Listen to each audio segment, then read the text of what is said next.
Thank you for joining me for another episode of Awaken and Power TV. I'm your host, Ethan Fox. Today I'm joined by Robert O. Williams. We talk about his early childhood experiences and clairvoyance, and also how he later became a member of the Beach Boys. And we also delve into his near-death experience that caused him to go in an entirely different life direction. And we talk about some of the work that he's doing recently, including his book that he's written, about the concept of living in a more heart-centered, love-based consciousness and way of being, and what impact that has on our lives and our happiness and other areas of our life. And also that the future of the world is really heading in a direction of a more heart-based society, and that society will be a telepathic society and a society that has a different concept of time than we have now. A lot of very interesting topics interwoven in there. So without any further delay, here's Robert O. Williams. Hello, Robert. Welcome to Awaken and Power TV. It's an honor for me to have you on the show, and I'm looking forward to getting to know you better and also understanding some of the work that you've done in the various areas in consciousness. So welcome to the show, and where are you calling from today? I'm calling from Granite Bay, which is north of Sacramento and about half an hour south of Lake Tahoe. Now, you've had a very fascinating life, and I'm looking forward to hearing more about that and sharing that with our viewers. Well, let's start with, I know the work that you're doing now, and we'll bring everyone up to speed on that, but I want to kind of start with your earlier journey, including your experiences in being in the Beach Boys, and also the experiences you've had with the health issues that ultimately led to your awakening. So can you share some of that journey with us? Sure. I think that all of us are confronted with identity crises from time to time. We wonder why we're here. How come things don't always go right? Things don't always go the way we want.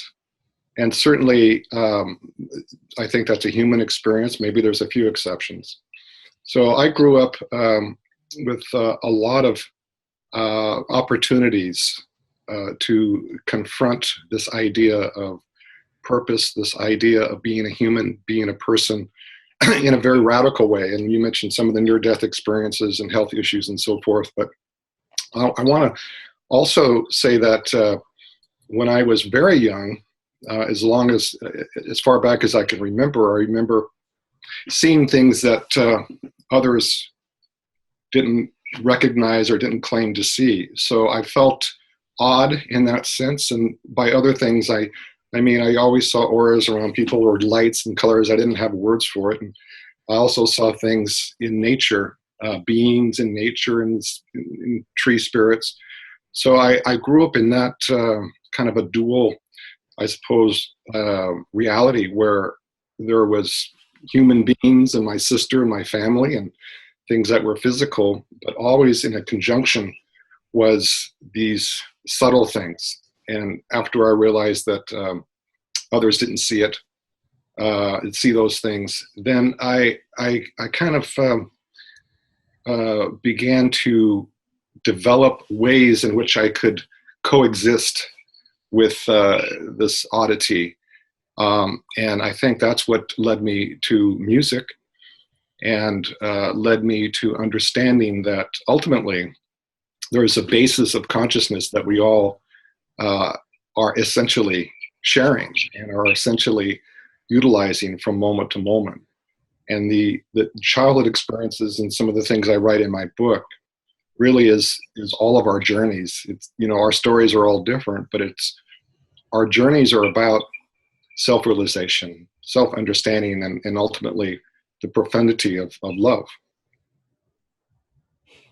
And so tell me about that early childhood experience. You had a particular nature spirit that was very prominent in your life, that you considered your best friend. And he taught you a lot of things about how nature worked. And can you share who that was and what kind of nature spirit that was and what you learned? Yeah, I remember seeing little beings around the garden and in the trees. We had a great backyard. but there was one in particular that you mentioned, and he was very unique in the sense that he was able to communicate with me. And I would say it was a form of telepathy. It wasn't like you and I speaking here.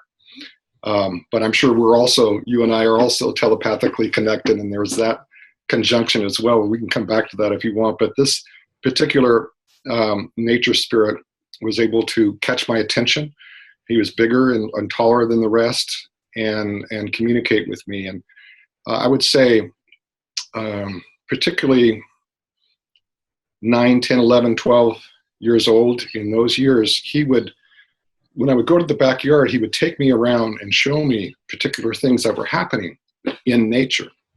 For instance, he was very, very enthusiastic when the snails came out, and he would get my attention. I would either be playing over on the other side of the backyard or doing something else, and he would, motion, come look, and he would point out how the snails were moving, and he would just, eventually I got that he wanted to show me that the spiral, that the way the shell is on all snails is this golden, I didn't find out until years later, but it's a special geometry that's found everywhere in nature. It's the golden mean, it's the phi ratio. And he began to teach me by showing me different examples of how that ratio, how that geometry is found in nature. One of my favorite stories, I love remembering this episode with him because it's relevant to what's happening from moment to moment for all of us, I think. And that is one rainy day, the sun came out, and he came very excited and showed me the rainbow. And we've all seen rainbows and how wonderful it makes us feel, the beautiful colors. And in a sense, unless you live maybe in Hawaii, it's not that often. It's not every day you see a rainbow. So this was a special event. So he wanted me to really take in the colors, and I loved it. But what was relevant about that teaching was a couple of weeks later, if I remember correctly, maybe it was longer than that, but it was past the rainy season, and my mom was watering the lawn, those old sprinklers that would go back and forth like that automatically, and he rushed and got me and brought me to a particular place in the front lawn, and there was the rainbow. So the teaching was, you see, anytime we have the right conditions, the rainbow shows up. It was no longer raining. By nature, it was you could say an artificial. It was my mom's intention to water the lawn, and if you get into the right position, the sun, the water, and then his emphasis on our own consciousness creates that rainbow. And so even right now, we could emulate that, and the rainbow would show up. So the rainbow, those 7 colors, those frequencies, if you will, are all the time everywhere. And they show up from time to time because of nature, because of sprinklers or scientific experiments. Like that, there is so much that is here all the time. And as we are growing in consciousness, growing in our awareness, and continuing our own, following our hearts, are in this journey of humanity, that these things will show up, and they're not added to us. They're not like something that has to be placed in our environment or placed in our consciousness, but it's a function, just the opposite of our consciousness, expanding to the point where we have another definition or another relationship with reality itself. So he taught me things like that, and I felt very fortunate. And there was a time that he came and said, no more, I'm not allowed to see you anymore. And that led me into this search for that vibration again. So let me take a pause. I don't want to go on and ramble too much about that particular phase, but that was very beautiful in my memory. So what does that rainbow represent in the overall human experience? Is that a connection to higher dimensions, or just moments in our life where we experience inspiration? Is there a specific thing that's referring to? All of that, yeah. So that's it. Let me see if I can make a correlate here. I did play with the Beach Boys, and I had the honor and great privilege of working directly with Brian Wilson. anybody, maybe your audience is too young, but Brian Wilson is the genius behind the Beach Boys and wrote all those fantastic songs. A lot more than ever got on record, by the way. And so I'm going to remember this rainbow thing. So Brian Wilson in the 70s was having some personal problems, and that's a whole conversation in and of itself. So he was very nervous and very fidgety. One time we spent the whole day trying to record a song, and he just didn't have it. It just wasn't coming together. He wasn't connected.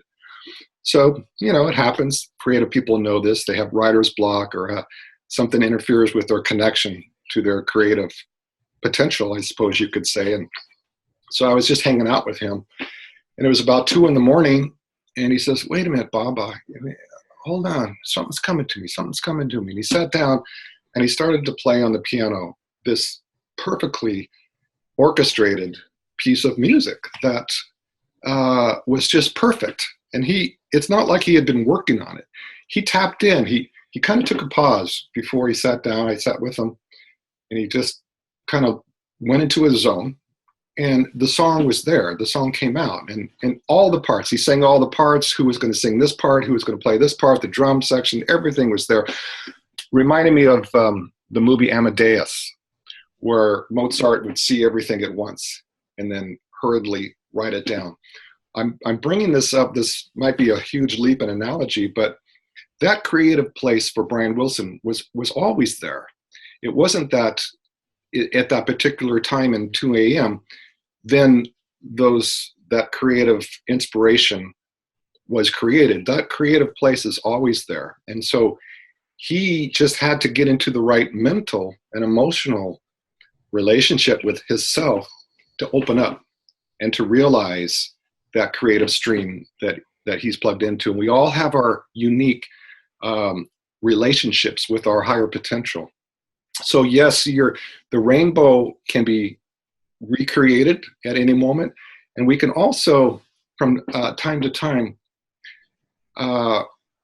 question ourselves as to where our thoughts are, where our emotions are, and it's a brief technique that I use a lot, where as soon as we identify what we're thinking, what we're feeling, the emotion, and we just say, there it is, there's my thought. Those are thoughts. That's my emotion. I'm feeling this way or that way. Even pain, unless it's really too hard unless the pain's off the scale, but just there it is. That which is the subjective element of that inquiry, that which is asking the question, what am I thinking? What am I feeling? Is always greater than, it's always free from the objects. And we can quickly, with that self-inquiry, find a reality that is more whole, that is less bound by our thinking, by our emotions, and even by our pain. And that basis, you could say prior reality, prior to the thoughts and things of our lives, that basis is actually what I'm calling love, because it is a essence, it is a foundation, it's the fundamental level of our very lives, and it is in conjunction all the time with the cosmic intelligence, with the innate intelligence of nature, way more than our minds can figure things out. So we know that nature is miraculous. We don't have to debate that. We look at how plants grow. We look at how a cellular journey begins and ends, and the differentiation of our body parts, and the difference between all this is happening all the time. All the time it's happening. It doesn't stop.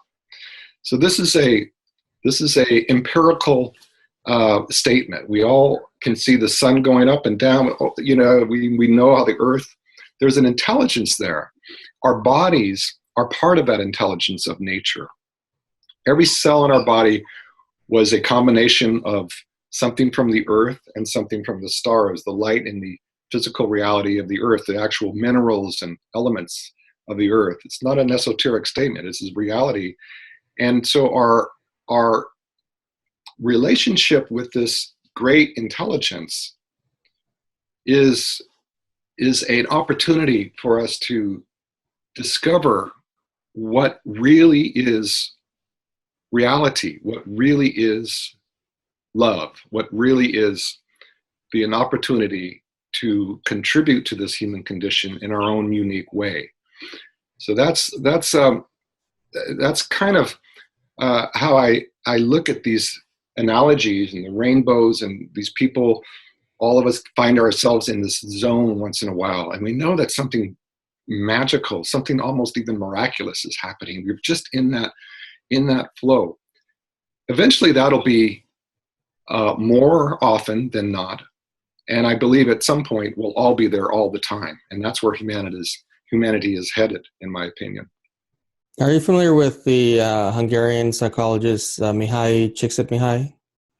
I'm not. Tell me more. He's actually quite well known and respected in psychological circles in these days, and he did a lot of research into what he calls flow, and he describes flow as for example, that state where there is no resistance to the creation of something. So, for example, runner's high would be flow, or when a musician is playing something and it just flows beautifully out of them without any thought or any resistance to its existence. So, or even when it's basically a state where everything is going smoothly and we are not even thinking while we're doing it. So it sounds like when you're describing the word love, it's not exactly, when we hear the word love, a lot of times as human beings, we associate human qualities to love.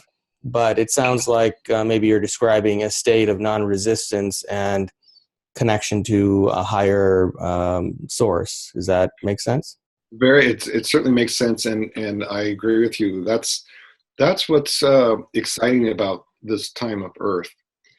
To even have this conversation, to even have awareness that there is a state of flow, and it's not all the time, but it is there from time to time. That yes, that's probably the key to our future in terms of improving the quality of life, is to tap in more and more to that flow place, that place that I'm also calling in the heart, that is not limited, that is not constricted by whatever has happened to us in the past or whatever is happening right now. Even we unfortunately are still living in an age of suffering. Right now, as we speak, there's something going on that's just not the highest potential of humanity: suffering, abuse, cruelty, and all of that. So one of the things that I began to become very interested in after that near-death experience, it was this phase of human existence that we're currently in, which includes suffering and cruelty and abuse. And not only the predicted or prophesized, but also the mechanics of evolution that are making the new form, first on subtle levels and in small ways in our lives, to contain higher consciousness that I believe is the next highest level of humanity's evolution, humanity's potential. And that at first will not include as much suffering, and then eventually will not include suffering at all. Now, this is something that's built in. This is something that is not, it's not for us to learn how to do good or learn how to just do everything in a right way. Those are valuable. I have a daughter. We want to learn right and wrong, and we have our own moral compasses and ethical compasses. But the state I'm talking about is actually more fundamental than that. It's the blossoming of something that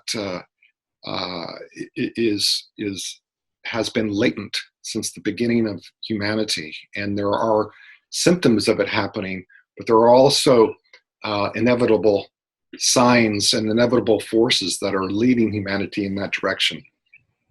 Well, I think what's very interesting with your work is you're describing this state of love in more esoteric or spiritual terms, but while at the same time in mainstream psychology, the same concept is being expressed as flow. And now in his description of flow, and in interviewing different people who are in a state of flow, what he's found, for example, CEOs who describe themselves in a state of flow, they say that they're doing something that excites them, but at the same time simultaneously improves the quality of other people's lives. So it seems like flow and love are kind of the same thing. And I think that from your description of it, it's a state, and you can clarify if I'm on the wrong track here, but I think it's that state from where all the things that come into our reality that are amazing breakthroughs, whether they're breakthroughs in technology or breakthroughs in understanding, they don't come from that state of laboring hard and struggling, but from that state of instant inspiration that when we're not even trying. Very, very right on. Very right on. It's a paradox. We want to go into life with enthusiasm. We want to go into life and do things and achieve goals, and all of that brings a certain amount of satisfaction for us humans. But there is also a place where the more effort, the less chance we are in problem solving or expressing something new and creative, or a new song or a new book or a new idea. Einstein is a good example. He talks about belaboring over a mathematical problem day after day, and he would reach a point where he knew he had to go out and get his violin and play his violin on his sailboat. And that was a way. And he said he really, had to get into whatever he was playing, Beethoven, and then boom, the answers would flash right in front of him in his mind. And so he would rush back to the chalkboard or his notebook and continue on. He had solved that problem. So it's not that Einstein stayed out in the sailboat all the time. I'm sure maybe Mozart was like that, but for a lot of us, it's the combination of our showing up in front of our notebooks, our computers, in our whatever we're doing. It's a combination of, that's just living our dharma. That's living our lives patterns, live them fully, and refine our skills as we go along. That's a joyful experience. Learn new things. That's also a pleasure. But include these conscious moments of letting go, where we are not efforting, where we are actually surrendering all of it and allowing that higher consciousness to speak through us or speak as us. Now, you mentioned in your earlier story about your childhood and this friend that you had, that he was really excited to show you about the snails and the shape of the snails and the geometry of that. How does geometry play into our overall life experience, and is that essential in any way in understanding this concept of love or flow? I wouldn't say it's essential to understand it, but it's a beautiful topic. It's a beautiful subject to learn about. Turns out that there's only a relatively few sacred geometrical patterns that show up over and over and over again in nature, in our bodies, in our DNA.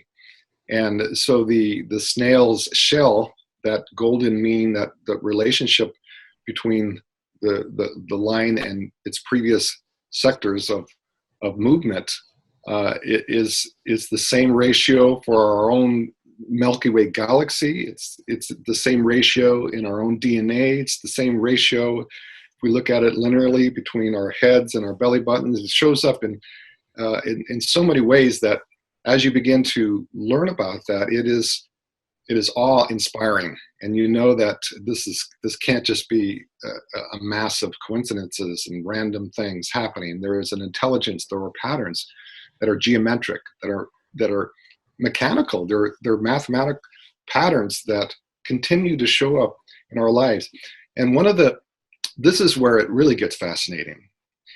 What they did, what these scientists that were into sacred geometries began to do is analyze the great pieces of art, like Michelangelo's The Creation of Man, where God is creating Adam, that finger point.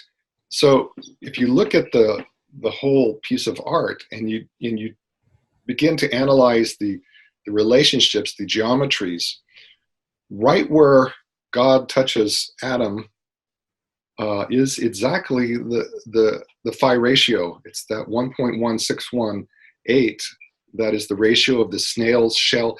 Now, Michelangelo he didn't have a way to even measure that back then. He wasn't thinking, I want to get this golden mean, this sacred ratio to make my art more powerful. It came out of him. It was part of his consciousness. And another one is in the great music. Beethoven's Ninth Symphony, for example, it goes on for a long time, and then there's this stop in the music, and the singer starts off with an ode to joy. And they've done the relationship between the beginning of the Ninth Symphony and where that singer begins to sing. It's also that same ratio, which is not, it's here's like a line and center is here. The phi ratio is just about right here. And that ratio was in Beethoven's consciousness. And it shows up in our own, in so many other ways. So are we geometries? Are we an aspect of an intelligence that is awesome, that is allowing us to see that we are indeed, although our personalities and our stories and our bodies are unique, but we are indeed part of this greater whole of intelligence, and if you will, love, because these ratios that I'm speaking of are, when you're in that relationship, when you're in those environments, those patterns of energy, this is something that conditions our consciousness, or that we feel more free, more alive, and we have less thoughts that are non-life supporting. It's more difficult to think a thought of abuse or a thought of cruelty in an environment that is natural, in an environment that includes these ratios. And maybe that's why people, when they just gaze at beautiful art, they're inspired, because those frequencies are in your own consciousness, in their own consciousness. So we're resonating with an aspect of ourselves. We look at a piece of art. There's another one when the sun goes down and the sun sets. And I used to live in La Jolla, and very beautiful sunsets almost every evening. And it was like a ritual. Everybody that would go down to the ocean and we all just loved looking at the sunset. Now, why? Well, we all said, well, it's because it's beautiful. Why is it beautiful? Did we take a vote? Is this some subjective? Is this an opinion? No, because when the sun hits the horizon, as in the sunset, if you look at the ratios in the geometries, that is that same ratio that it's in our own DNA. It's the way our hearts are constructed. So when we look at a sunset, we are seeing a reflection of our own being, our own, you could say, fundamental architecture of our existence. It's an awesome experience. So I wouldn't say, we don't have to understand it. People see the sunsets all the time, and the Mona Lisa, and you create art and the music. You don't have to understand it, but it's fascinating to see that there is a correlation of sacredness, of something beyond our mind's ability to fully comprehend, but we can see them. We can see the patterns if we're interested in that.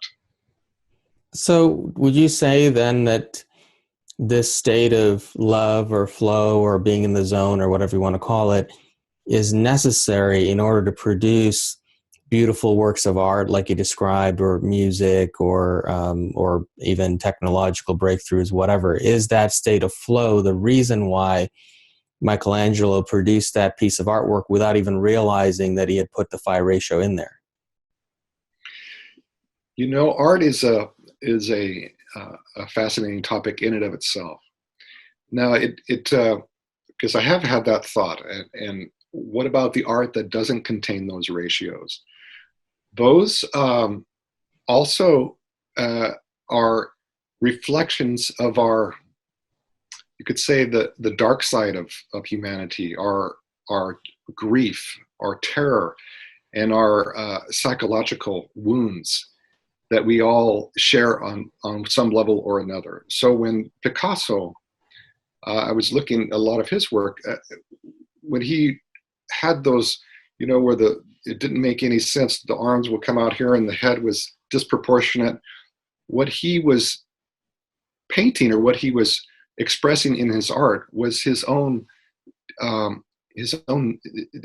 lack of alignment with truth, his own frustrations, his own pain. And we all share that. So in a way, the reason why those pieces of art also capture us and do something magical is because we are looking at our wounds. We're looking at the places that are calling out for love, calling out for uniformity. And there are phases of every single bit of matter. There's a phase for the human cell. There's a phase for our bodies. There's a phase for humanity as a collective. There's a phase for a seed of a rose that goes from the seed to the sprout to the stem to the leaf to the rose. And what is unique about humans is that we have choice in our own destiny. We have been given that. That's something I am absolutely convinced of, is that unlike the plant that has the pattern that it's following and the conditions of nature and the things that are necessary for that seed to blossom, we are co-creating our own future. We are co-creating our own destiny, even in this present moment. There is a gift in our ability to shift our attention.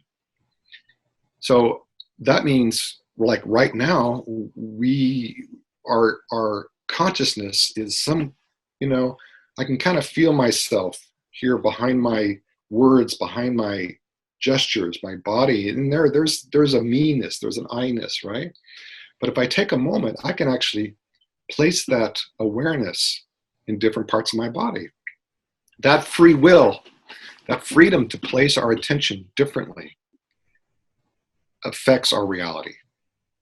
And if it's placed in a conscious way, it will affect our reality in a positive way. If we place our attention on our hearts, if we place our attention on the thoughts and emotions that we have, then that fundamental zone that we talked about earlier, those fundamental frequencies that are life supporting, or the fundamental wisdom of the ages that includes empathy, compassion, and love in its various forms, is unveiled. It's unveiled. We can participate in that.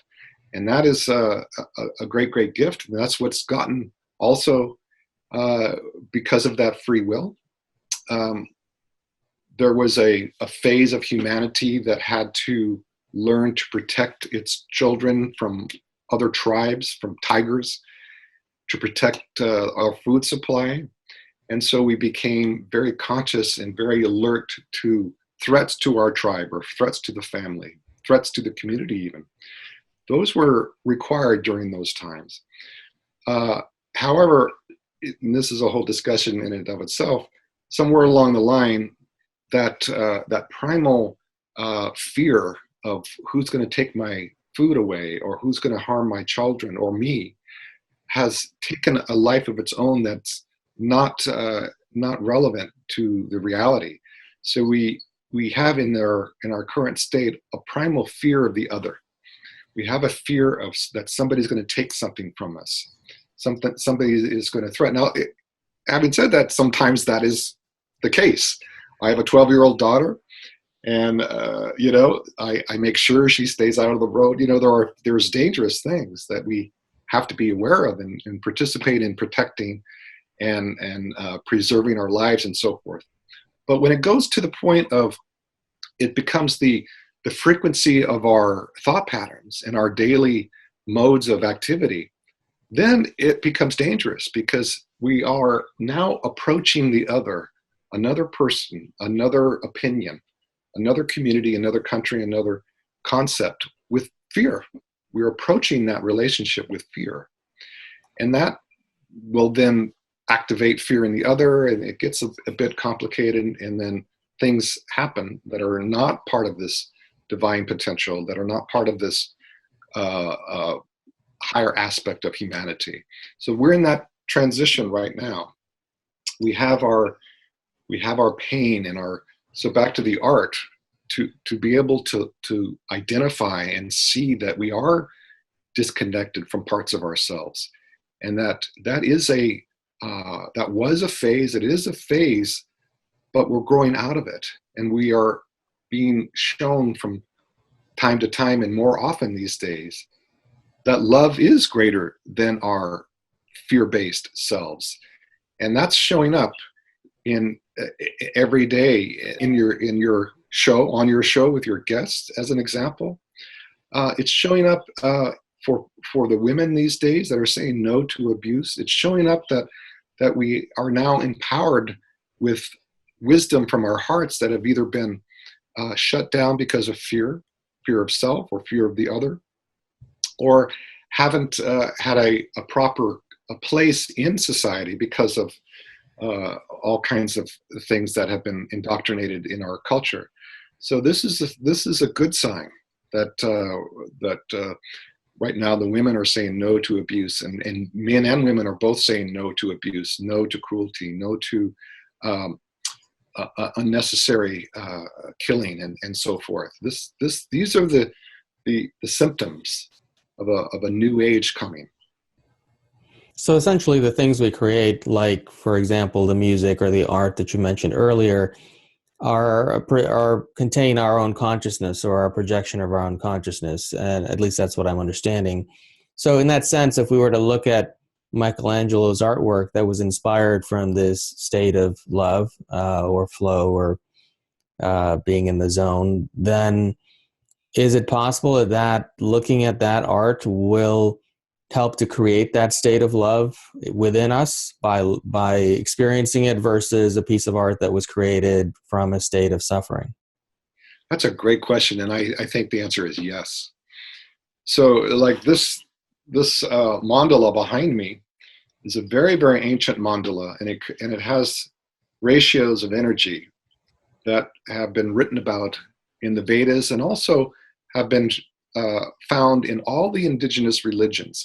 Now, this is a Hindu, but this kind of relationship of angles shows up in Cherokee art, shows up in the Eastern traditions, Buddhist, and even in the early Christian arts. So it transcends a particular religion, and it looks different. There's some things that look more Indian and more Hindu than Cherokees, but the ratios are there. And I believe, that's if we want to, ultimately it's to be in nature as much as we can. There's our blueprint right there out in the woods.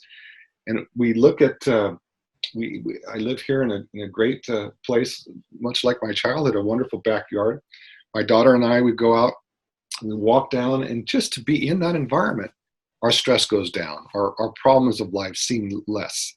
And so your suggestion to surround ourselves with art that inspires us, that has these frequencies, is, I think, a really good thing. At the same time, we are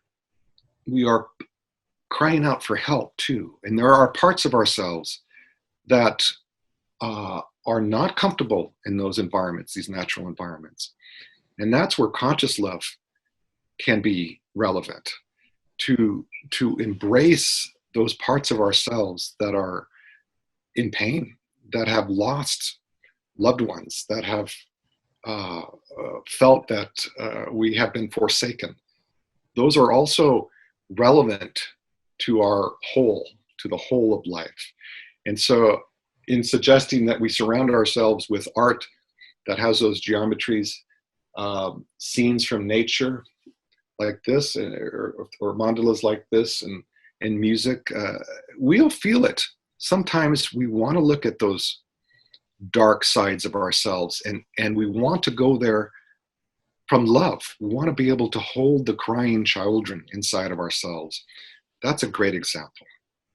So to clarify and to recap that whole concept, let's suppose that somebody is watching our show right now and they're wondering, well, how do I maintain or get into this state of love? Can they do that by placing sacred geometric art like what you have there in their environment, or listening to music that has this geometric structure built into it?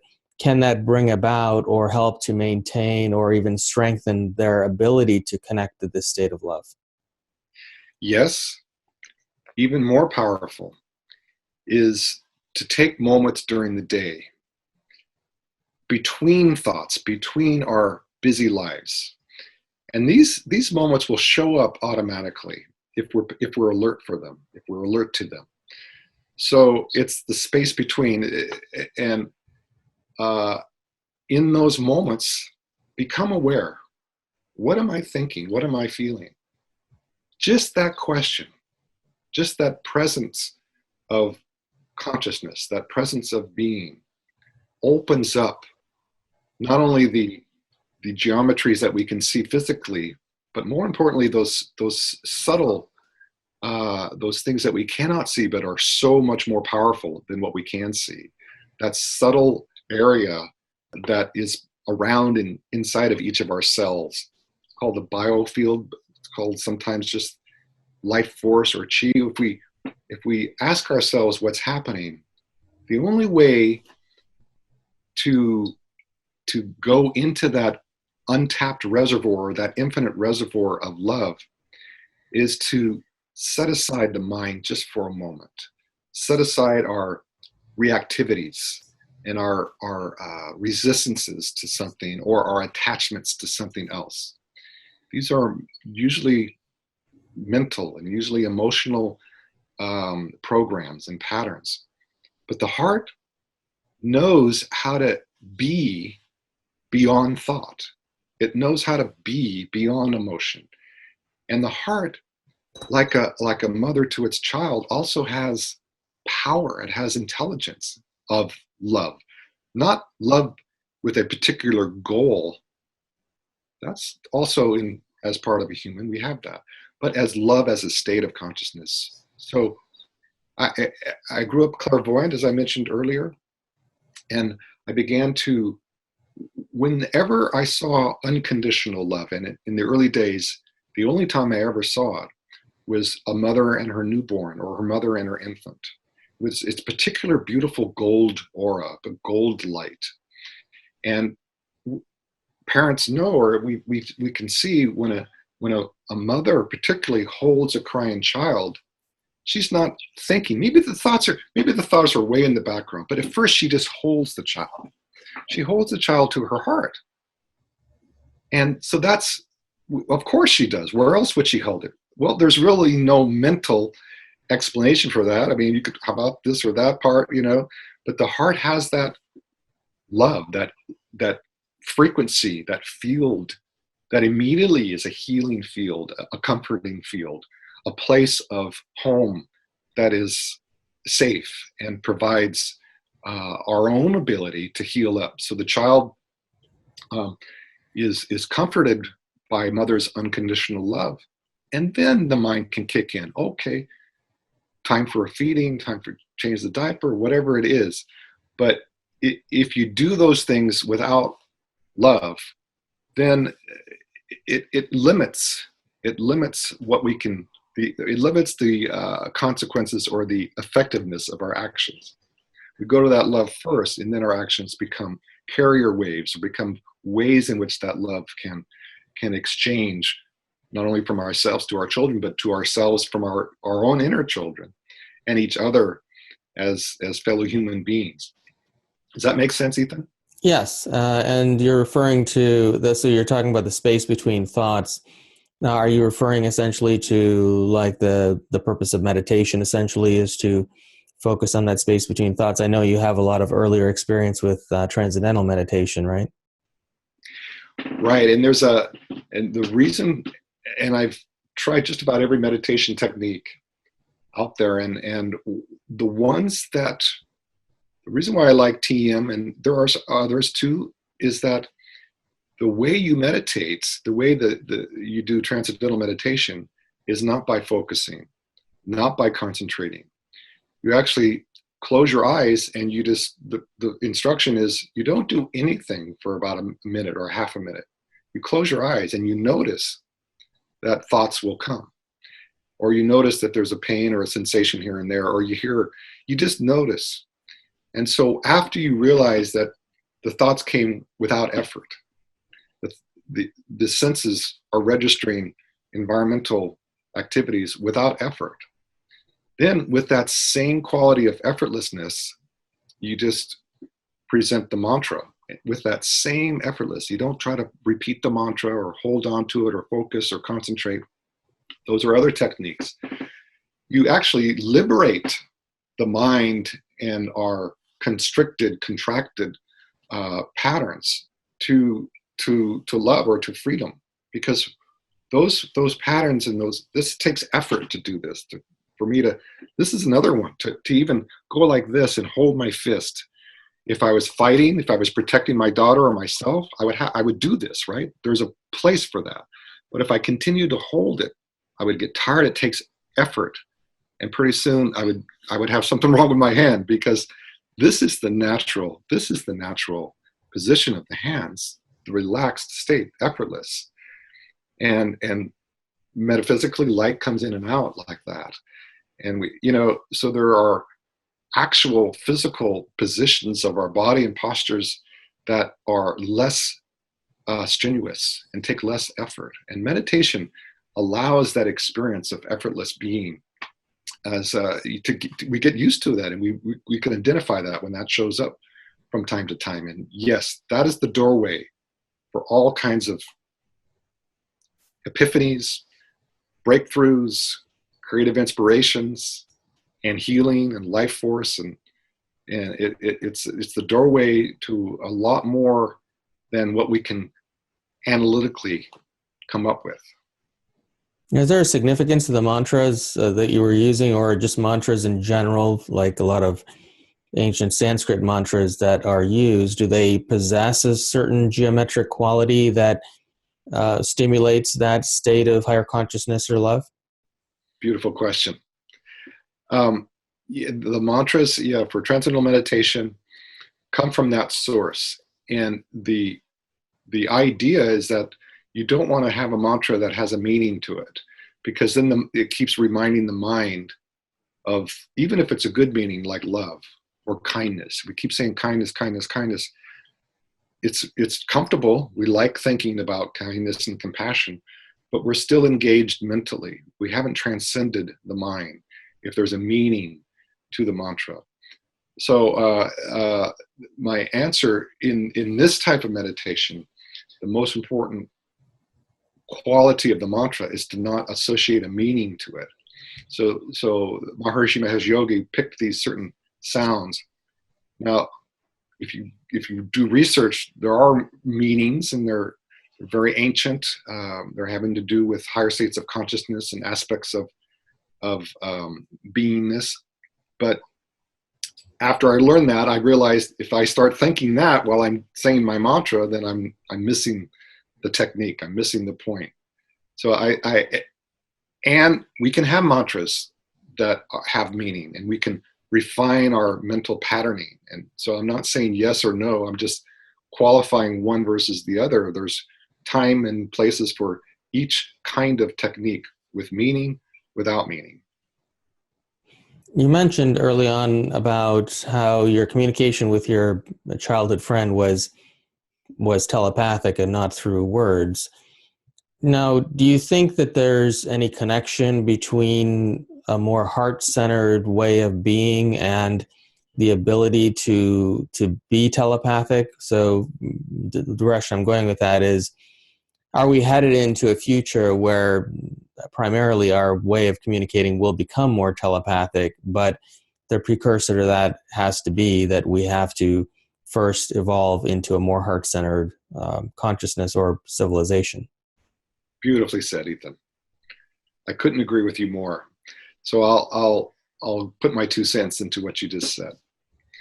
So yes, humans have developed language, and there's, I don't know how many languages, all kinds of different languages. You know, we're speaking in English, right? So we had to learn it, and we had to, and there's a words that probably, I don't know, you don't know. So what's that word mean? We have to, okay, now we know what this word means. It was a valuable technique, this language. And of course, I'm not against, but what we're adding to that is an awareness of something that's between the words, that is resting as a foundation for our own minds, and therefore our own thoughts, words, and actions. Telepathy is an instantaneous phenomenon where we are able to know something at a more fundamental level, and it is through the heart. And we are always fascinated when we have a feeling, we have a thought, and then the phone rings and there's the person we were just thinking of. More common is the mother says, "There's something wrong with my child. I just feel it." And the child just fell off his bicycle, which happened to me, by the way. Had a terrible bike accident. My mom just immediately knew something was wrong, ran down the street. Mother's intuition is very, very prevalent. But we're headed into a direction where our primary mode of communication will be telepathic. And our secondary mode will be the words. When I spent a lot of time with the dolphins in Hawaii, Kealakekua Bay, the wild dolphins, I had this experience. And the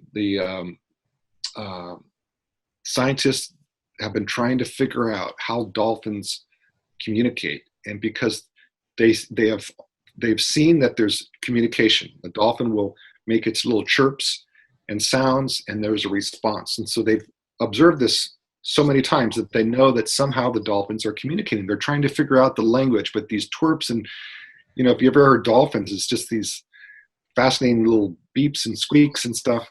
They can't get a pattern.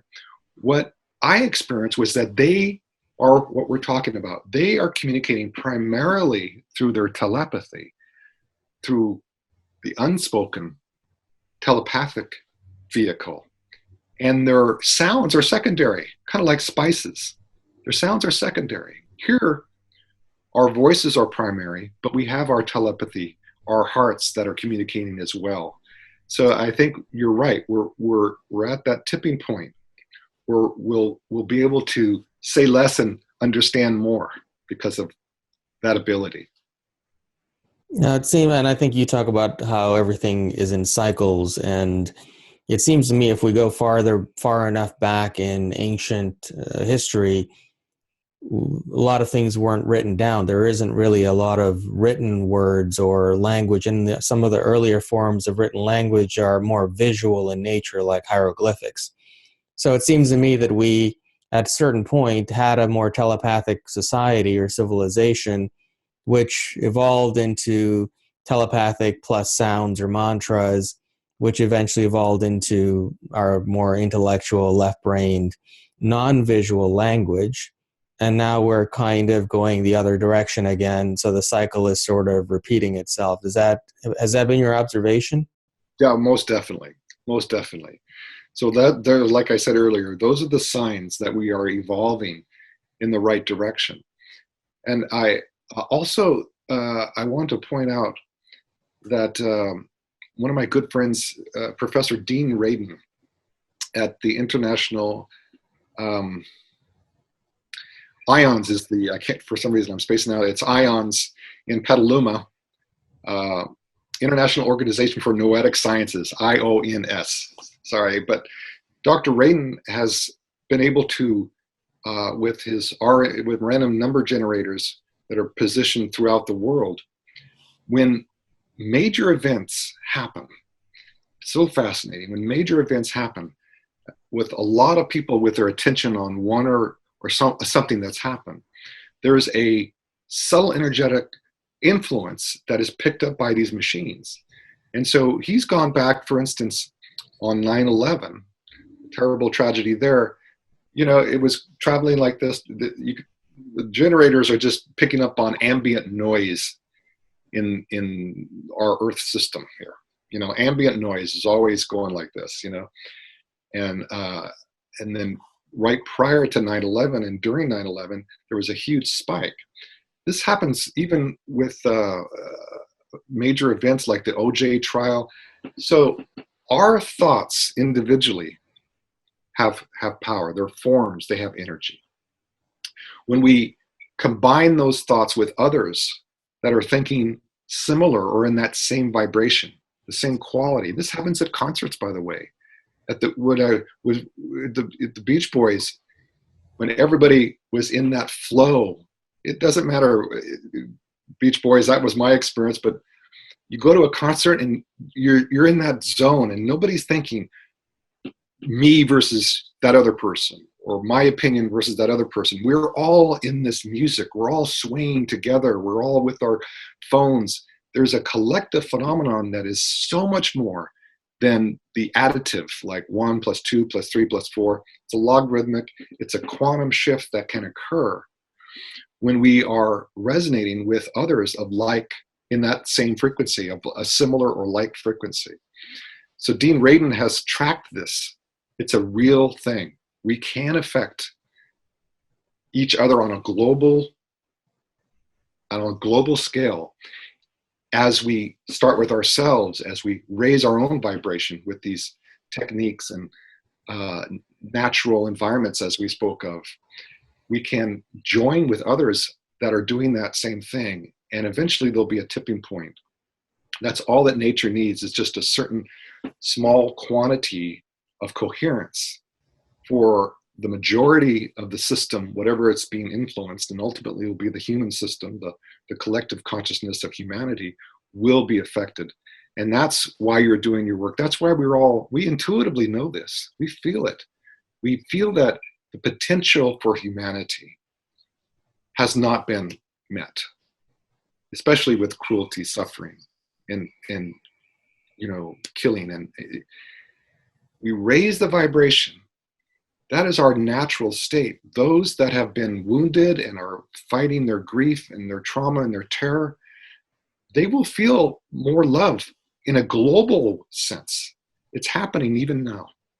And instead of waking up that morning and out of their anger and disgust with life itself, they do something harmful, or they go out and kill somebody, or, instead of that, there'll be a moment where they'll wake up and just take a little bit different path. And that, in a global scale, will be a revolutionary phase transition. We're approaching it. That's what brings me chills. And when I saw the potential of humanity in my own body, I had to experience it myself, my own healing. I was given 6 months to live and blah, blah, blah. I can go into that. And this relationship with love was able to heal my own pathology, and then seeing it in small groups and what's happening here every day in different ways around the global. This is a way that we can really consider our purpose of value, our purpose of love to be of value, because intuitively we do want our children to have a better life. We want to have a better life. We want that love. We want that freedom of creativity. It's now the time. Those frequencies those blueprints are now active. They're in the field. I've heard you describe how organisms go through a state of chaos before they reach a higher state of evolution, and you've used plants to describe that. For example, that there is chaos in the moment before a flower blooms, right? Can you describe that concept? It's just how nature works, and it's a necessary chaos. It's a necessary state of disorder. So let's take the seed, for example, very ordered. A seed, it's got the shell, and it's very ordered. And there's laws of nature that, based on the timing of that plant, there's a certain gestation period where that shell has to be hard, protect from the outside environment, and ordered. Then, like we just suggested here, there are phase transitions that are ingrained in nature. It's the time for that sprout to pop out of its shell. It's a mysterious, you can't say exactly what moment.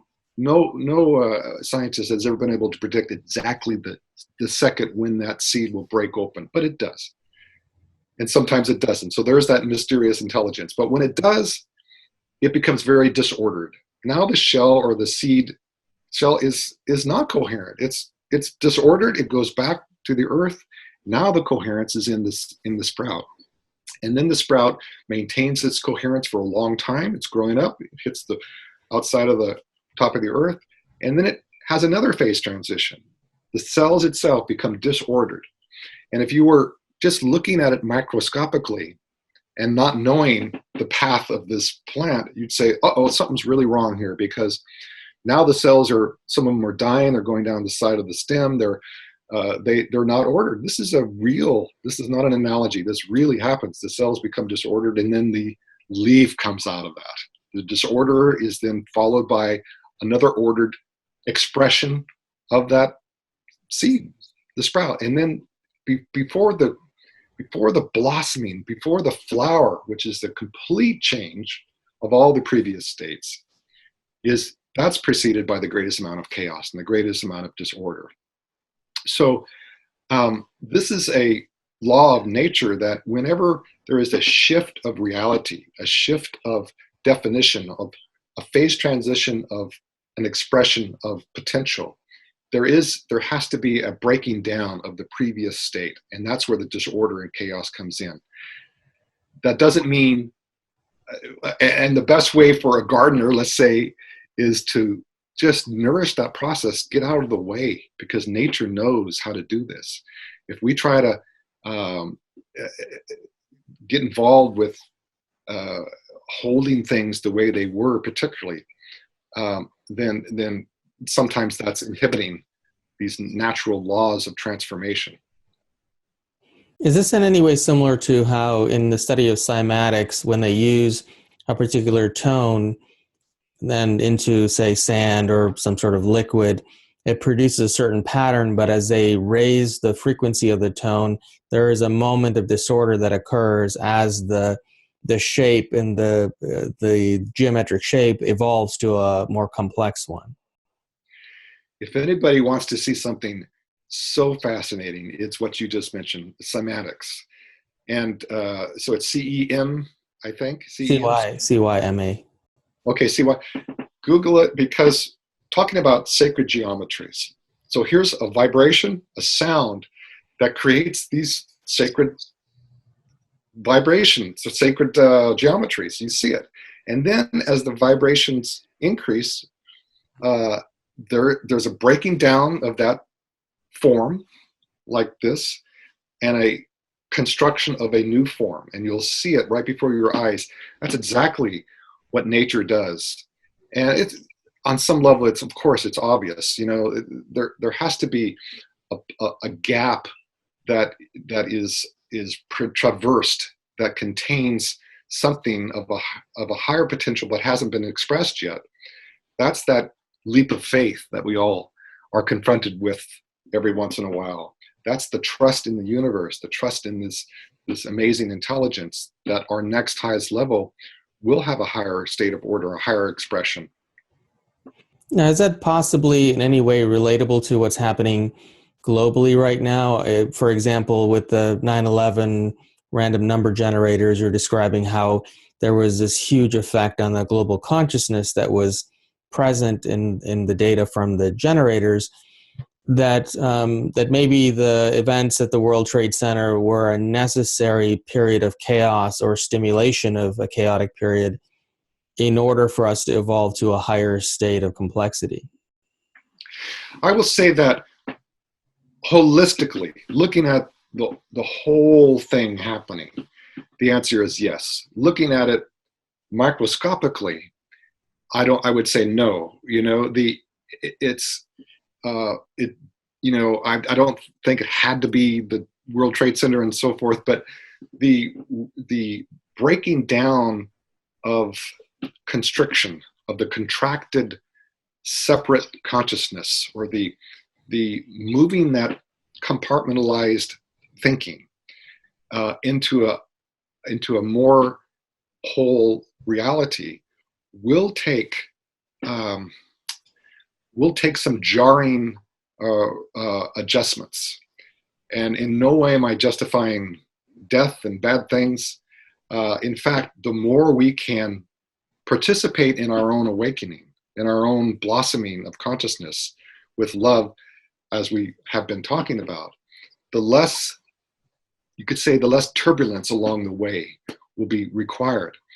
But we all know sometimes when we're stubborn, when we just keep repeating the same pattern over and over again, and no matter how many times we fail, if it's not life supporting, sometimes we need a real hard reality check to change our patterns. And that's a sign of grace and of love. It's not a sign of punishment. And how many of us have gone through those dark nights and have come out the other side more whole, more alive, more aware, and more loving? It's not that we justify the suffering, or we say, had I not suffered, I wouldn't have gone through it. I think the better description is, had I not waited so long to let go of my resistances, to let go of my attachments and my fear-based life, then I would have not had to suffer so much. But the truth is, we are changing, we are evolving. There is something more. And how bad things will get, I don't know, but that's why we're doing what we're doing. The guy that was waking up, that was going to, do something harmful, globally, consciousness will affect him so that he now no longer does that harmful thing. That's why we're doing what we're doing. That's why it starts right here, every moment, or when we remember during the day, like I said earlier, we open our hearts with unconditional love to our own thoughts, to our own resistances, to our own pain, just for a moment. And that goes out globally, and it's happening. And at some point, there'll be enough of that energy, enough of that unconditional love, that's where the power of transformation will show itself. And Dean Radin and others that know how physics conducts itself, shifts like we're talking about are actually required to be sudden. They're sudden quantum shifts. It's just another law of nature. When an electron goes into another orbit, it's a sudden thing. When the seed goes into the sprout, relatively speaking, it's a sudden change. And the blossoming of the flower preceded by the green stem, relatively speaking, it's a sudden thing. So we are in a time of all kinds of changes and all kinds of opinions about who we are and who should own what and who's right and wrong. And there's a lot of activity. This is a good thing because now we're participating. We've been, it's like the alarm bells have gone off that we need to participate. We are being called to participate. How do we participate? With our own self, with our own love. And then with that opening and that realization of our essence, then yes, let's do whatever we can to stop bad things from happening, helping others who are in need, showing up in different communities where of like minds and like hearts. This is the time we're in. So essentially what I'm trying to get at is that a lot of people, especially those who would watch a show like this, are disheartened by the things that are taking place in the world that are, go against their own philosophies of life. And people who watch shows like this tend to be a little bit more heart-centered than most. So if you were to watch what's taking place in the mainstream world, a lot of it seems to go against the grain of a more conscious way of living. So what I'm trying to get at is, are those events that have taken place globally in recent years or even, recent decades, are they representative of that gap or that space of that exists between the previous complexity and that sudden change or blossoming into a flower that you described earlier? I agree. I think so. would say yes. I would say yes. And the caveat to my answer is that we do what we know to be right. If we see chaos in our neighborhoods or things that are not right, then we do what we can to stop that. We don't have the philosophy, this is just part of the awakening process. I'll let the violence continue. I met a group that actually had that. They went too far with understanding the chaos before order. So they actually did not want to stop bad things from happening or participate in preventive medicine or preventive societal rules, because the more chaos and the more violence, the quicker we'll get to our blossoming flower. I don't agree with that. It starts here. What can I do that will benefit my body, nourishment? What am I eating? What's my life? Do my best to contain the health and prevent disease right here. My daughter, my wife, my family, my community, my country, the world. We do our best, and we know at the same time, and this is the gaps that are in between, we know at the same time that I, as an individual, can only do what I know to be right, and I'm learning all the time. And as a ability to surrender my attention from time to time into this greater intelligence, this greater field of wisdom and love that knows overall how humanity can evolve to this higher state, to get out of that, to allow that to happen with my own unconditional love for self and others. It's a simultaneity. It's a concert of doing what I know to be right, to stop disease and badness and suffering, and trusting in this higher intelligence that's at hand as we speak. And the massive change that's happening on the planet, let's be alert for the qualities of the heart, the qualities of the goodness in times of tragedy. This brings us all to tears when we see violence and these horrible things like in Las Vegas, and yet we see the heroism and the people who are helping each other, not thinking, what's in it for me? Do I even know this person? They're not thinking that. That is built, there's a sign right there. This is built into who we are. This is the sign of a society based in love. Unfortunately, we see it more in those tragic situations, but eventually those situations won't be required because we'll feel it, we'll believe in it, we'll have that experience enough.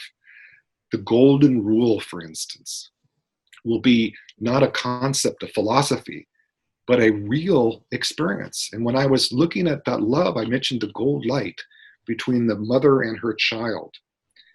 And it wasn't white, pure, infinite light. It was gold. It had a quality. And I believe that's where the ancients came up with that term. We hear about golden, the golden color, the goldenness of love, the goldenness of the moment. That is because on a higher level of reality, the color really is gold. It's a precious. So the golden rule was called such, I believe, because it's really a frequency of consciousness that is giving to the other without expecting anything in return. But paradoxically, what we're giving, we do receive. Well, let's bring these concepts down to more of an individual level and maybe using some of your life experiences as an example. Let's say, for example, someone gets some sort of a serious health condition like you had, or even let's say individuals who have to deal with cancer or some other kind of significant health issue. Does that occur in someone's life? Is that the moment of chaos or that space between the less complex version of themselves and the potential of blossoming into a flower? Is that period that occurs in order to push them forward into something greater? I ask that because I find a lot of people who are who go through those kinds of experiences describe it as being one of the best things that happened to them, because on the other side of it, they've so dramatically altered their reality and how they live. Yeah, and that was my experience as well with my illness, where they gave me 6 months to live and so forth. I would say, first of all, there is a mysterious element of life that we will never, as individuals, fully understand from moment to moment. Why do bad things happen to good people? How can a child be killed? These are questions that really don't have a linear answer. We can try. We can say, well, it's part of the awakening, but why that child and not another child? We can only go so far, and that's where we meet the moment as best we can. We meet the reality of our life situation, and all of us will be met with the dark night of the soul at some point. And I have been with people who have lost children and loved ones, and there is a golden frequency within that darkness, and it doesn't justify the pain, it doesn't justify the tragedy, the murder, or the abuse, but nevertheless, that golden frequency is in there. It is part of it. And those of us who are able to surrender in those moments become,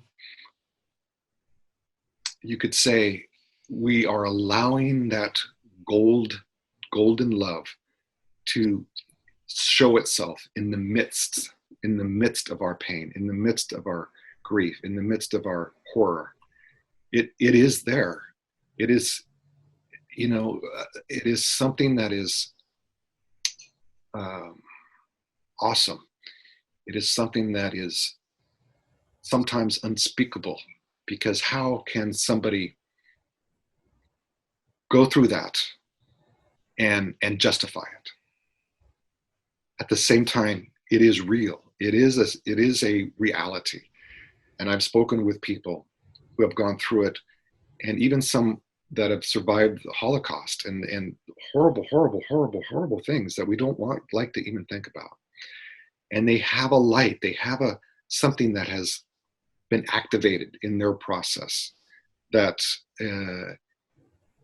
is in their field, and at the same time, they don't want to ever have any human being go through what they had to go through. This is a positioning of that golden light that they gained in the tragic environment, in the horrors that they endured. And even in our current lives, we have many versions of that. In the midst of that is that unconditional love. It comes as we surrender, as we let go. We do our best. We take the medications. We do what we know we can do, or we try our best to help ourselves and others. And we surrender. We have that faith. We are willing to step off the cliff. And if we have wings, they'll show up. And this is more and more what people are experiencing as they go through these dark times. Yes. So is it necessary, do you think, for us to consciously put ourselves in situations where we're not always in our comfort zone? So, for example, to evolve to a higher state, do we need to, I use another example in previous shows of, for example, if somebody is used to walking around the block as their daily form of exercise, but they want to run a marathon in 6 months, they're going to have to push themselves outside of the comfort zone of walking around the block to reach the level of physical ability to be able to run a marathon.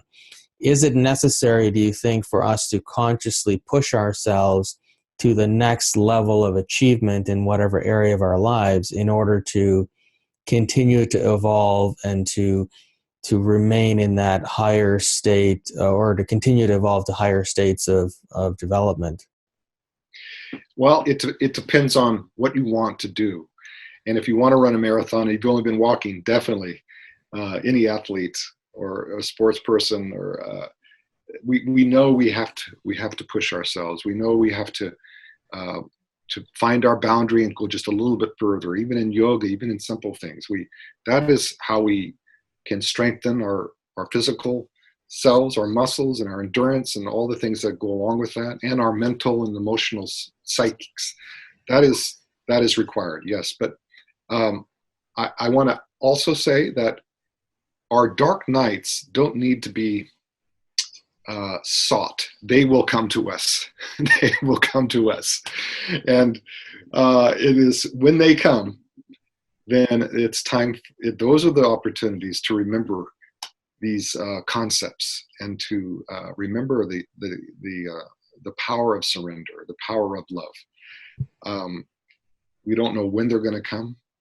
At some point they'll come. All of us, I believe, are mortal, and we'll come to our last moments. And when we are laying there, and hopefully we're surrounded by loved ones, those last moments, we know we're going to let go. We can embrace this inevitable destiny, if you will. We will leave this physical form, whether it's 100 years from now or 50 years or tomorrow. That's the mystery. In that moment, the great gift is to let go and to open up. And since I've been through near-death experiences, or any of us who question that perhaps this is it, and once we die, that is it, I can say it's not it. That our consciousness and the intelligence that we've been talking about would not limit the experience and the potential to one lifetime, to one 80 or 90 year period. Each of us holographically has that intelligence, has those fields of information, and each of us will experience the full potential.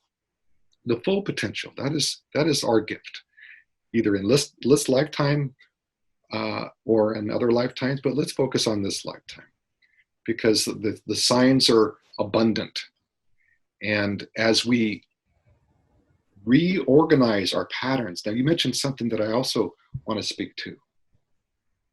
As one thing that we can do that's simple, that will start to open up new portholes of inspiration and wisdom and life force, is to look at our habits that we're living our lives by every day and just change one or two of them. Even how you brush your teeth, consciously change. And there will be resistance. Meet that resistance. Oh, wait a minute. I had this thing. I was going to change the way I was brush my teeth, or the way I was going to walk, or the way I was going to act for 27 days. I was going to do that. And 4 days, now I'm back to my old patterns. Be gentle, be loving. Doesn't really make any difference how you're brushing your teeth. It's not a dangerous risk you're taking. Practice repatterning, and be gentle with self, be fun with it. But as we begin to repattern the little things, our bodies become more open for major transformations to happen without having to suffer, without having to go through horrible experiences. So that's a little tip I wanted to share. Now, how does your concept of love relate to the idea of happiness that's prevalent? I mean, nowadays in psychology, it's very common to discuss the idea of happiness and what sorts of things individuals need to do to be happier. And actually, in American psychological research, what they found is that about 30% of Americans would categorize themselves as happy, and that stayed pretty consistent over many decades. But even though the income level of Americans has dramatically increased in that same time period, so doesn't seem to be any major connection with wealth or affluency or anything, and actual happiness levels. So what do you think it is that is influencing happiness, and is that in any way related to your concept of love? It is. Also has to do with definition, the limitation of our language. So we say love depending upon the state of consciousness we're in, we come up with our definition. Happiness is the same thing. So my daughter is 12 years old. I'm a proud father, and she's got a file on her computer now, cute boys she loves. So, she's 12. And is this the highest potential of love? No. Does she really, what is she even? It's a word that it's something that is happening. My eyes are on her. Everything is fine here. It's just, friends at school and so forth. But she's using the word love. Is it time for me to explain infinite love and try to get her to understand the limitations of the love she's talking about with a boy at school? No, it's not the time for her. She needs to go through that phase. And at some point, all of us will evolve more and more our understanding of these fundamental concepts of purpose, love, happiness, joy. And I can say that my own experience was at a certain point when I reached certain levels of letting go. And for me, I was so stubborn, I had to go right down to the point where I had no choice. Either die or let go, or both. The happiness that was on the other side of that resistance was never prior experienced. So I have a reference for a kind of happiness, a kind of non-causality behind my happiness. It's just there all the time. And the joy is just there all the time.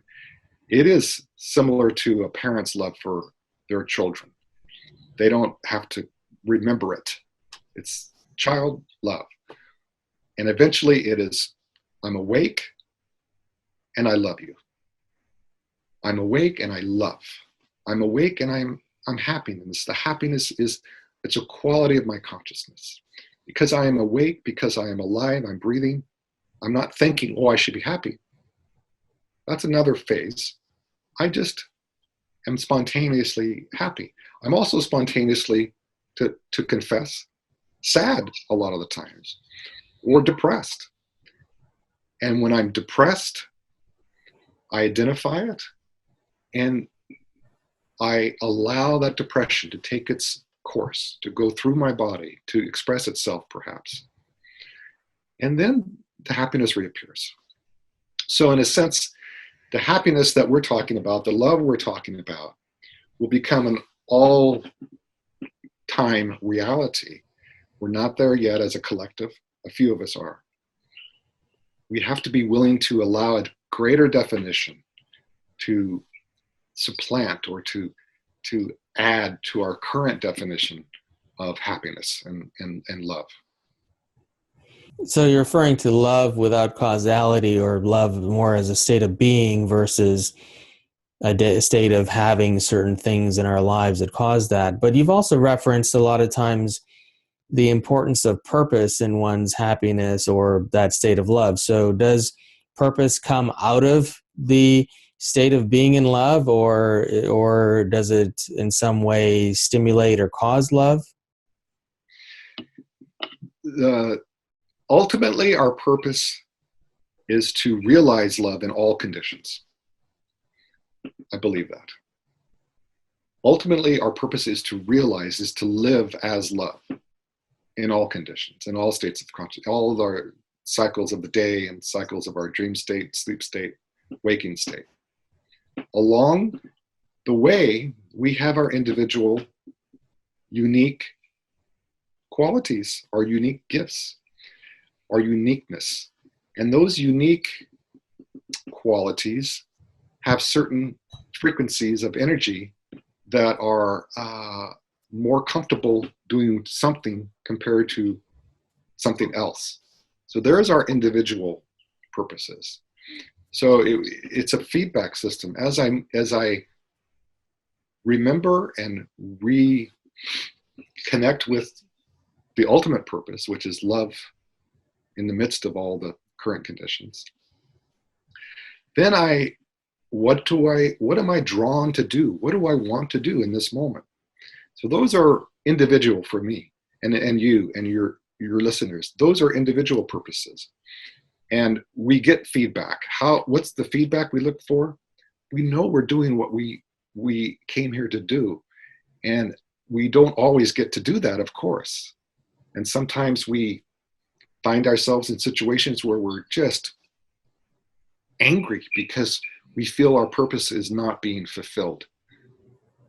Identify that anger, love, allow, and then the intelligence of the universe has more opportunity to reposition our lives, reposition our current conditions in a way that can enhance our own individual gifts, our own individual qualities of interactivity with others and life itself.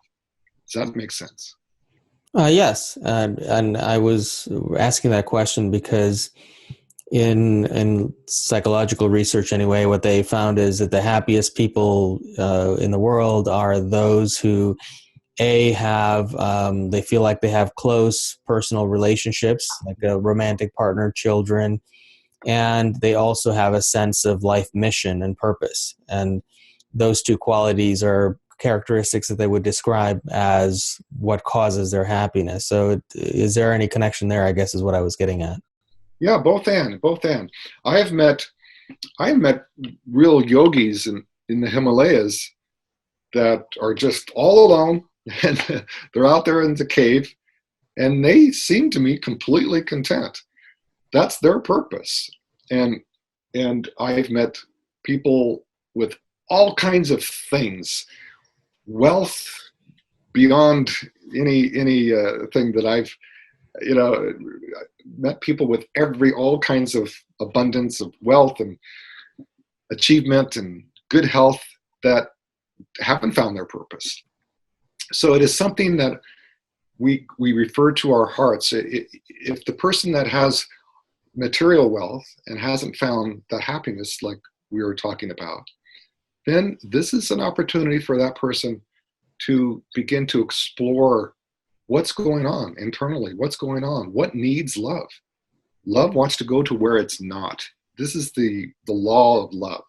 It wants to embrace the crying children for whatever they're crying for, no matter what the reason. It has that intrinsic quality.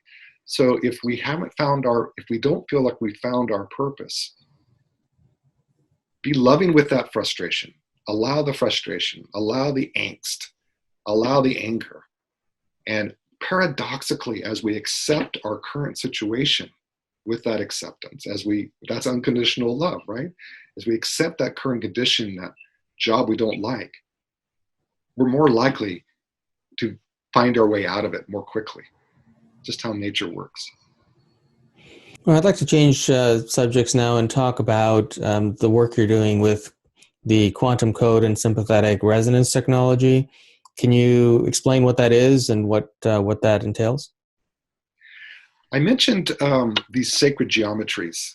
We talked about that a while back, and I pointed to this mandala here. So these, and we remember the whole thing, Beethoven and Michelangelo, these are geometries that are found in nature, that are blueprints to nature, and like that cymatic thing, so there's a vibration and there's a geometry. There happens to be 108 geometries or mandalas that have to do with this next phase of humanity that we are in. We're on a bridge to it.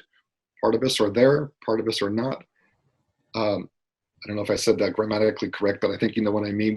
We're on this bridge, and the information fields are pre-implanted in our own consciousness. They are part of our existence. So the information, the best analogy is the information for the full blossoming rose flower was there at every stage, the seed, the sprout, the stem, and so forth. But the stem, of course, you don't see the beautiful flower at that place. The frequencies, the blueprint for that full expression is latent. It's hidden. And if you've never seen the plant all the way through, you say that was it. It's just the stem. Same with humanity. There are information fields about our full functioning nervous systems, our full functioning um, um, potential as humans. Those were embedded in the art, the mandalas, and I found them and I saw them when I was coming back from my near-death experience, and I wrote them down. It turns out these are subtle energies. These are frequencies that we feel in nature and we know are there because that feeling in our hearts when we look at the sunset and so forth. So I worked with a very brilliant scientist, Professor William Tiller, who was at the time chairman of the Department of Material Sciences at Stanford. He taught how crystals are made in the earth, very conventional crystallography course at Stanford. He became interested in how crystals transduce information. They take higher dimensional information and can broadcast it into our physical fields. Sorry, he didn't teach that at Stanford, but in his own research with crystals, teaching crystallography and how the earth goes through its changes, he became interested in that and became involved with how to emulate nature's life-supporting frequencies with crystal oscillators, with machines. So I worked with him for several years, and we came up with the ability, or these devices that were able to emulate and rebroadcast these sacred geometries, these frequencies of the mandalas in our environments. And we found all kinds of things. Plants grew more quickly, people felt better, they healed more quickly, and so forth. Conditioned environments is what he called them. Then we were hit with the digital age. And so how do we create carrier waves in digital electronics with those frequencies? To make a long story short, he and his brilliance and some others, we figured that out as well. So right now, you and I are speaking through a digital domain. Your computer, my computer, it's going through the airways, probably up in a satellite, being rebroadcast down, being received. There's all these changes. My voice, my image here, it's miraculous. It's going through thousands of changes before it is received on your end and your viewers and so forth, and yet it's happening. This is digital mechanics of digital technology. So we have now the ability to broadcast these subtle energies, these frequencies of natural rhythms and fields through the digital domain. And that's and the breakthrough was to get it available so you can download it on your phone, your cell phone, as an app. Before we introduced this app, which is called the Heart Plus app, we did a 2-year study and found that not only did we wanted to make sure that it didn't accentuate the potentially harmful effects of your cell phone, but it actually was good for the human physiology. We did that study. Beverly Rubik, biophysicist from UC Berkeley, did that study and found that with the app on your cell phone, you are actually in a field that is like nature, and your stress goes down and your heart rate variability is strengthened, which is a good thing. So that study was published in a medical journal. So it's quite profound, and I want to give Bill Tiller and so many others that have worked with us on this project the primary credit. I saw the mandalas, I saw the frequencies, but they did all the hard work. So we have an app now that you can get for a one-time fee.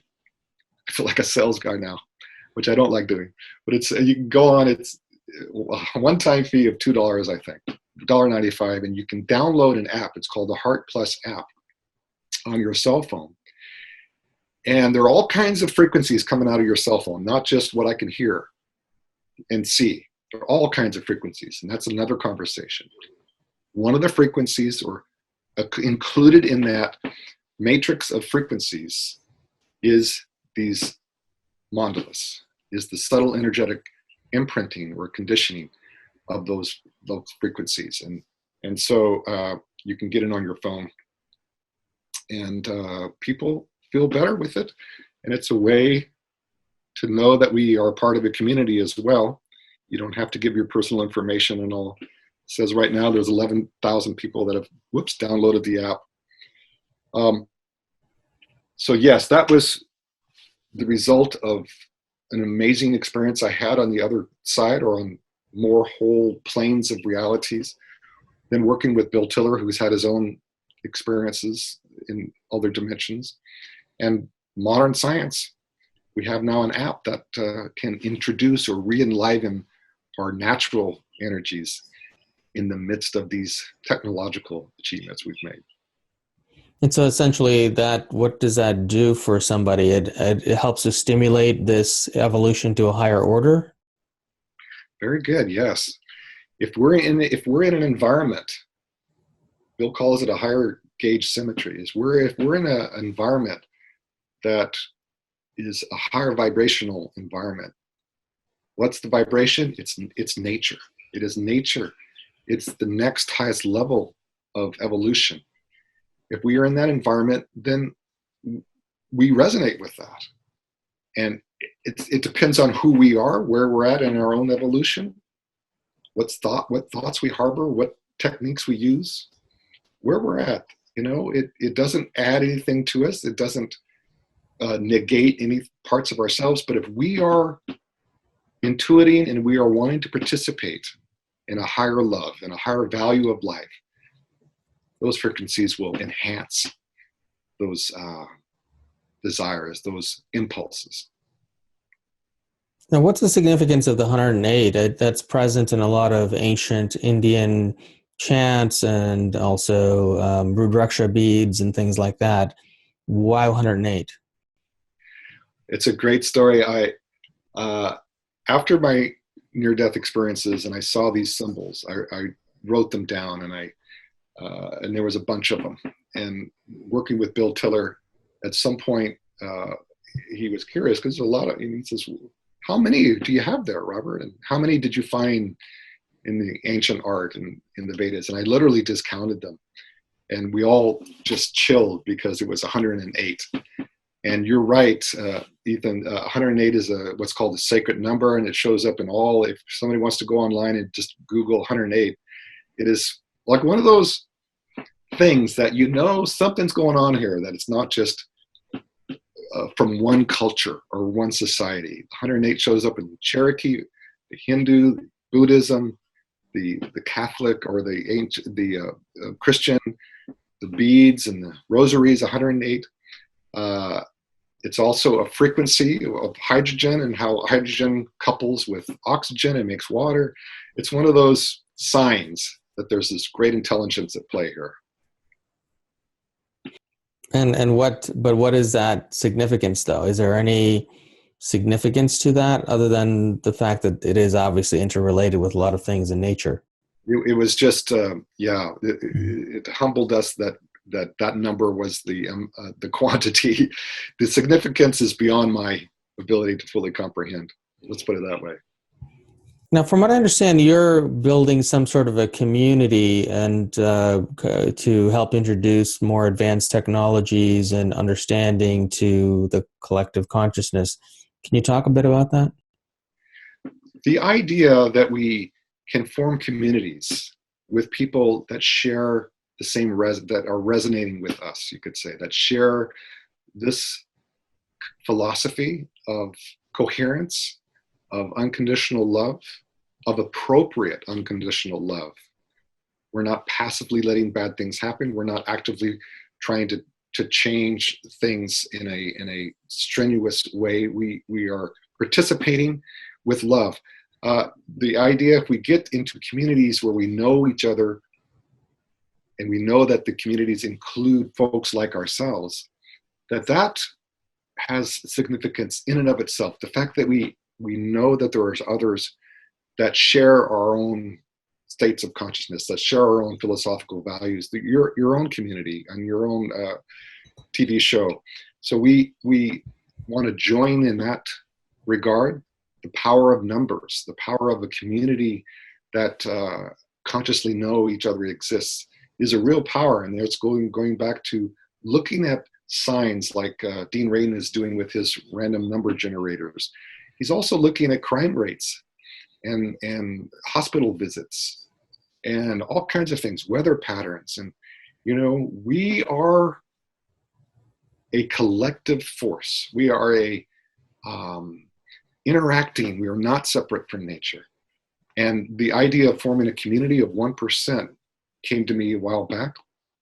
It's a loosely held concept. We don't have to sign up for a membership or, take a vow or anything.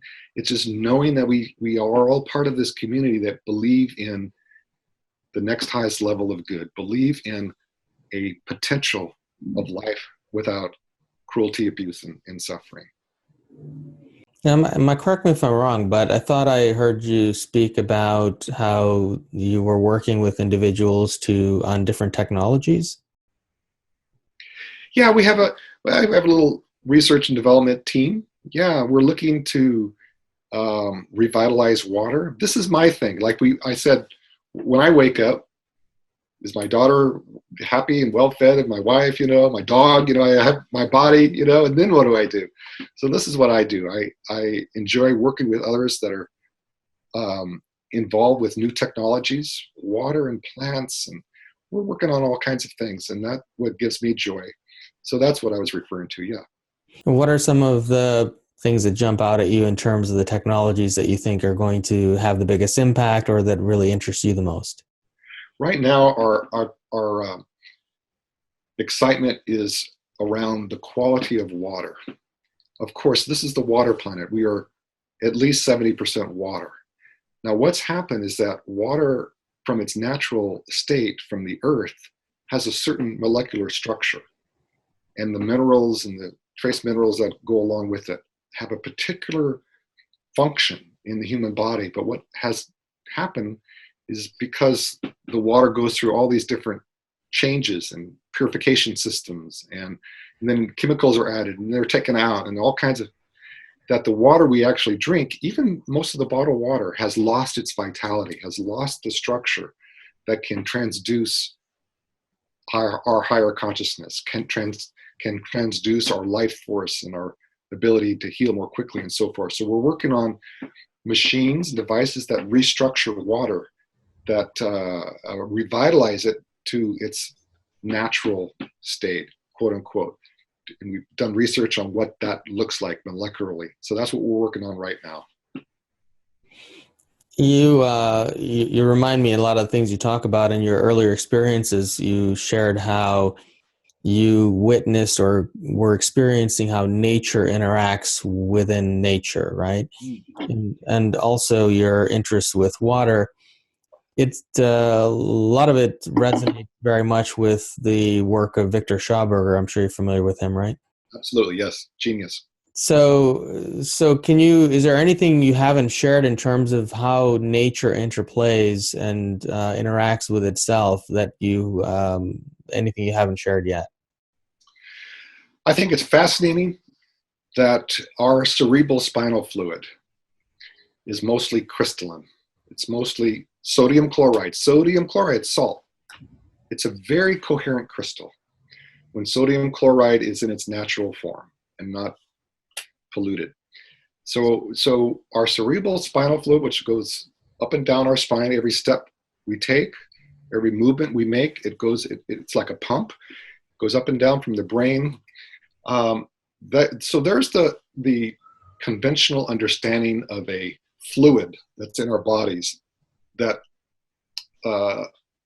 modern medical doctors can understand that if there's something going on with the cerebral spinal fluid, there could be a symptom. But in a metaphysical or a higher understanding of what the cerebral spinal fluid is, this is the primary way that we connect with our higher selves, with our higher potentials.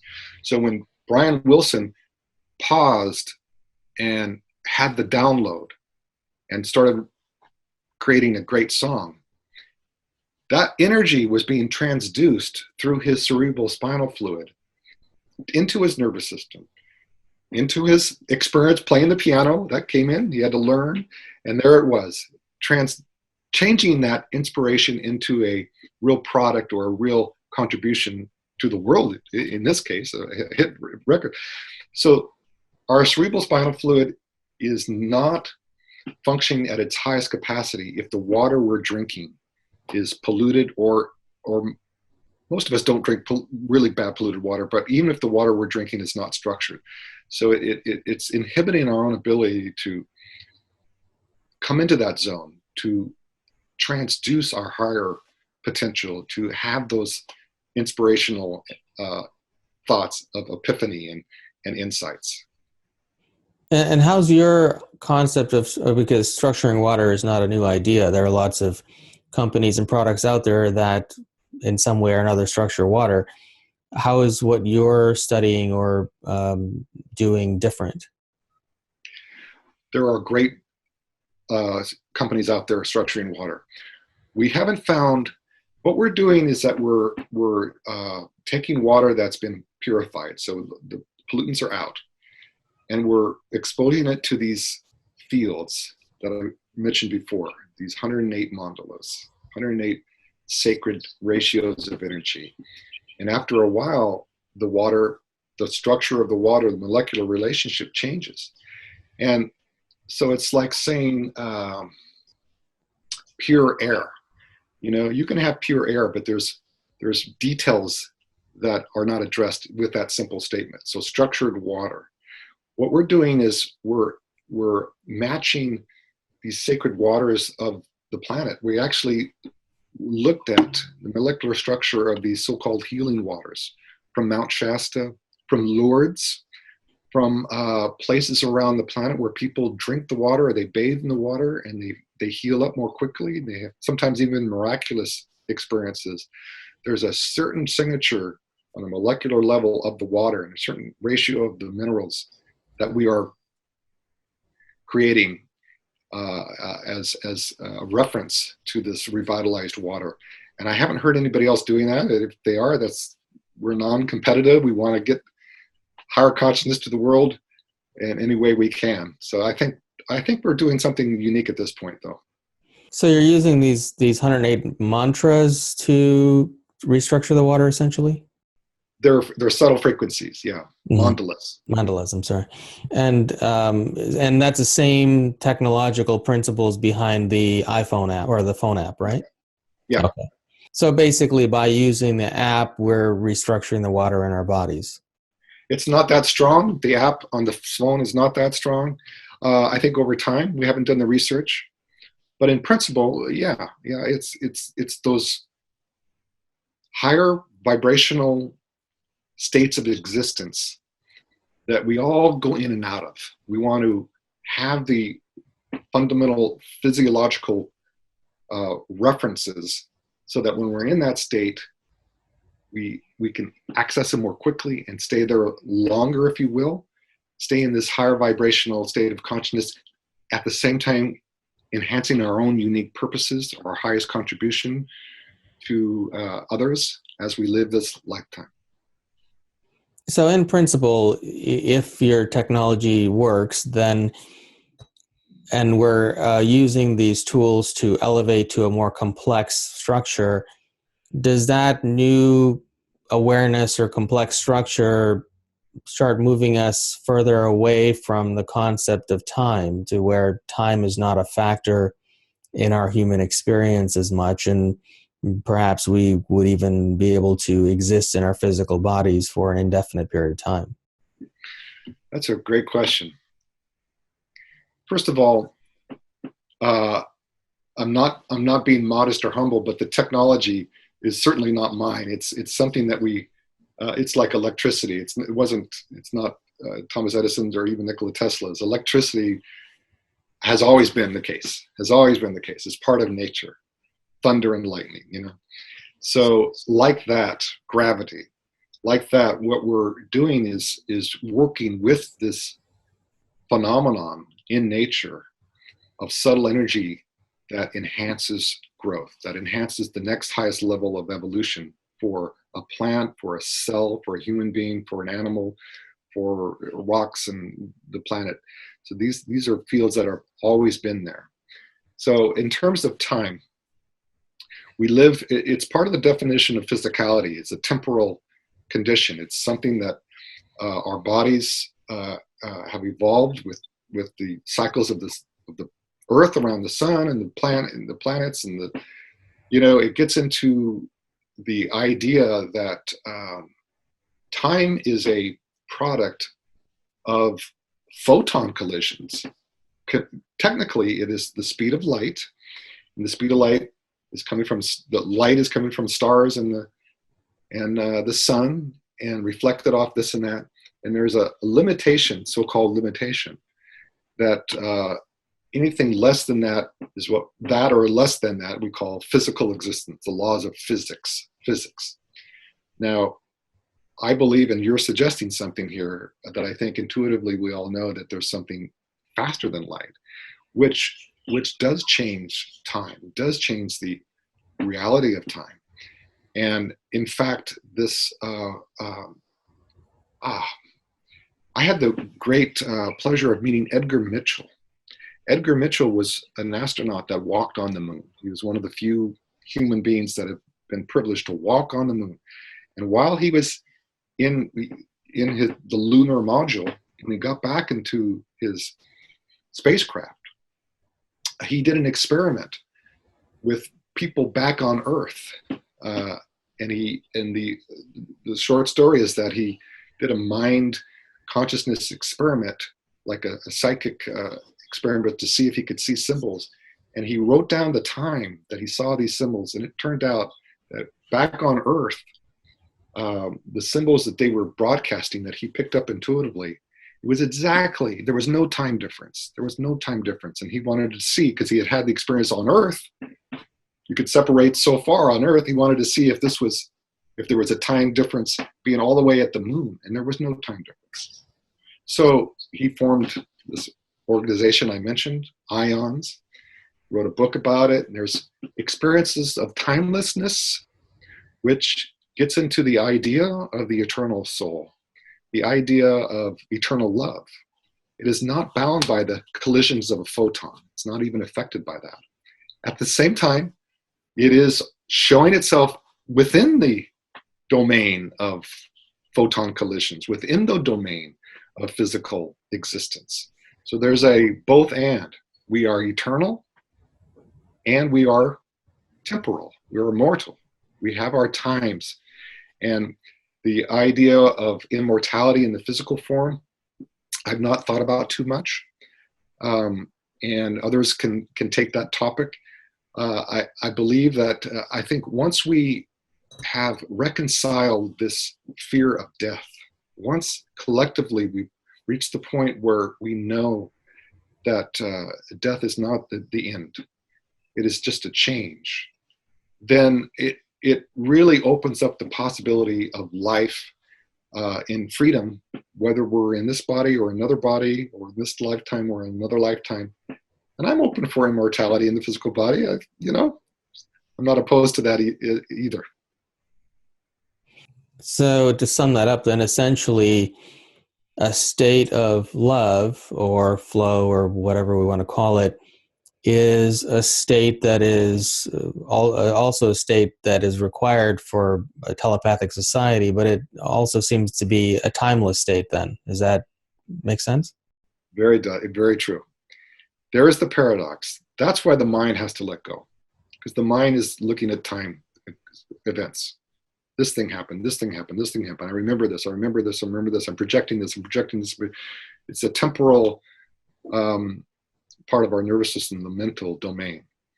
And yet the heart chakra, the heart, the construction of our heart chakras is founded in the timelessness, and all the other chakras as well. So the timelessness does show up in our thoughts. It's both and these timeless moments actually show up when we're in these higher zone states. When we're in this higher state of love, we're not aging, or we're aging very, very slowly. And this is an idea that we'll see how this begins to change the looks of humanity, to change the looks of society and human groups. Because if we are able to slow down our aging process, we are able to, that means we're closer to infinity, right? We're closer to the unconditional. It's not conditioned. It's not dependent upon photons. It's an unconditional reality. It is something that will be explored, I'm sure. So that's very interesting. So it sounds like essentially there's a connection between in ancient times, or at least in biblical times, they write about individuals who live for 1,000 years or thousands of years. In ancient Indian texts, tens of thousands of years sometimes. And it sounds like you're making a connection between a heart-centered way of being and the idea of timelessness, telepathic society, and longevity. Basically, those are all somehow interconnected. I believe so. As definitely, definitely, and probably even more important than longevity is the quality of our moment by moment lives. If we are more connected to that life force, to that infinite reservoir of energy and potential energy, the quality of our life is going to be more, it's going to be better. And we've experienced that even when we're sick, if we get inspired, we might watch an inspirational movie or a concert or a music where we get going.